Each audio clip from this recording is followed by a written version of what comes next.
ఇక డీటెయిల్స్ లోకి వెళ్తే బోల్కాపూర్లో ప్రజాపాలన 6 గ్యారంటీల అభయహస్తం దరఖాస్తుల కేంద్రాన్ని రాష్ట్ర బీసీ సంక్షేమ శాఖ మంత్రి జిల్లా ఇన్ఛార్జ్ పొన్నం ప్రభాకర్ సందర్శించారు. అధికారంలోకి వచ్చిన 25 రోజుల్లోనే 6 గ్యారంటీలకు శ్రీకారం చుట్టామని తెలిపారు. ఇప్పటికే 2 గ్యారంటీలను అమలు చేశామని, ఈ ప్రక్రియ నిరంతరం కొనసాగుతుందని ఆయన తెలిపారు. మహిళలు బస్సుల్లో ఫ్రీగా ప్రయాణించడాన్ని బీఆర్ఎస్ వ్యతిరేకిస్తుందా అని ప్రశ్నించారు.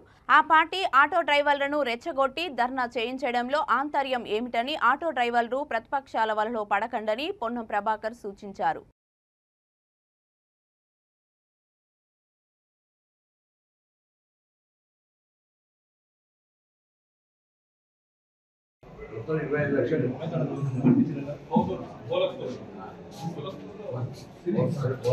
నాలుగు సెంటర్లకు సంబంధించిన హౌస్ హోల్డ్స్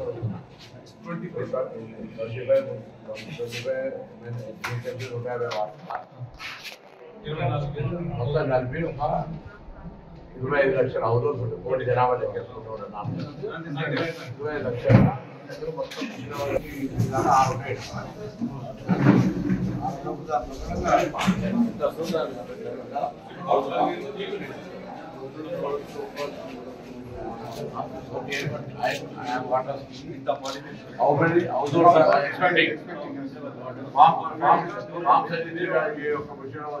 ఎన్నికల ఫలితాలు వచ్చి ఇవాళకి నెల అవుతుంది.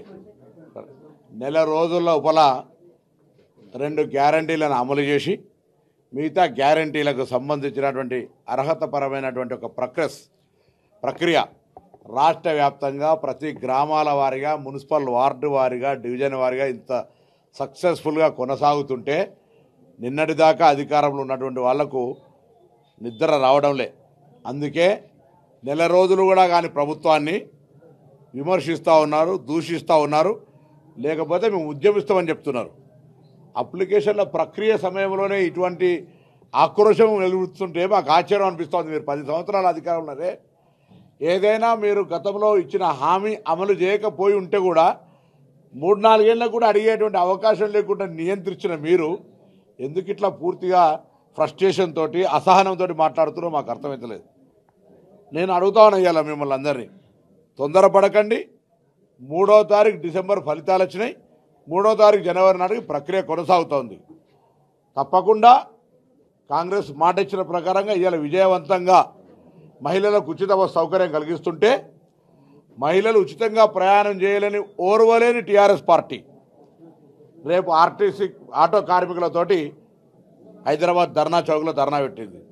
సూటిగా అడుగుతా ఉన్నాం మీ ద్వారా, మహిళలకు ఆర్టీసీ బస్సులో ఉచితంగా ప్రయాణం చేయడం టీఆర్ఎస్ పార్టీ వ్యతిరేకిస్తుందా? అందుకే ఆటో కార్మికులకు మద్దతు ఇస్తుందా అని అడుగుతా ఉన్నాం. మరి అటువంటప్పుడు గ్రామీణ ప్రాంతాల్లో వదిలిపెడితే హైదరాబాద్లో మెట్రో వచ్చింది, మిగతా అనేకమైనటువంటి రవాణా సౌకర్యాలు వచ్చినాయి. ఎవరి పోర్షన్, ఎవరి వాటా వాళ్ళది. ఇక్కడ మేము వీళ్ళకి వ్యతిరేకంగా తీసుకున్న నిర్ణయం కాదని 100 సార్లు చెప్పినాం. ఆటో నాయకత్వానికి బహిరంగంగా మీ ద్వారా మేము స్వయంగా వచ్చిన వాళ్ళందరూ కూడా చెప్తున్నాం, మీకు సంబంధించిన ఇబ్బంది తొలగించడానికి ప్రభుత్వం సానుకూలంగా ఉంది. ప్రతిపక్షాల చక్కర్లు పడకండి, వాటినే వాళ్ళ రాజకీయ లబ్ధి కొరకు చేస్తున్నారని చెప్తున్నాం. మరొకసారి కోరుతున్నాం, మీ ద్వారా ఎటువంటి నెగటివ్ థింక్ చేయకుండా ఈరోజు ఈ యొక్క మహిళలకు ఇచ్చే అవకాశాన్ని సద్వినియోగపరచడానికి, మీ ఇంట్లో కూడా మహిళలు ఉన్నారు, అందరు మహిళలు ఉన్నారు, అందరికీ ఉచితంగా ప్రయాణం చేసే హక్కు దొరుకుతుంది. కాబట్టి దాన్ని ఇటువంటి చిన్న చిన్న అంశాలను జోడించి ఇబ్బంది పెట్టే ప్రయత్నం చేయకమని చెప్పి కోరుతున్నాం. అదేవిధంగా మహిళల ప్రయాణానికి సంబంధించి కూడా ఇంకా దాదాపు 20-25 రోజులు అయింది కాబట్టి 9వ తారీఖు నాడు ప్రారంభించిన ఈ యొక్క కార్యక్రమాన్ని కొత్త రూట్లు కావచ్చు, బస్సుల సంఖ్య పెంచడం కావచ్చు, ఇబ్బంది కావచ్చు, మగవాళ్ళ సీట్లకు సంబంధించి కావచ్చు, మహిళా ఆక్యుపెంట్స్ కావచ్చు, ఇవన్నిటికి సంబంధించి డిస్కషన్ చేస్తాం.